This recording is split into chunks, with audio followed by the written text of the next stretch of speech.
3000 చేస్తామన్నారు, 2000 ఉన్న పెన్షన్ 4000 చేస్తామన్నారు, ప్రతి ఆడామెకి 2500 ఇస్తా అన్నారు.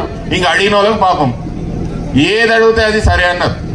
తీరా చూసేవారికి ఏమై ఇప్పుడు ఉన్నదేవా ఇప్పుడు అడిగితే ముఖ్యమంత్రి ఏమంటున్నాడు, ఈడ మస్తు లంక బిందెలు ఉన్నాయి అనుకున్నా, మస్తు పైసలు ఉన్నాయి అనుకున్న ఇలా తీరా చూసేవారికి ఈడ ఏం పైసలు లేవు, ఈడ మేము ఇచ్చే పరిస్థితి లేదని ముఖ్యమంత్రి అంటారు. మన స్పీకర్ గారు కూడా గదే చెప్తారు, మా దగ్గర పైసలు లేవు, మీకు ఈయనకి ఏం లేదు. ఇది ఎట్లున్నదంటే ఒక ఊర్లో పిల్లకి పెళ్ళి అయితే లేదంట.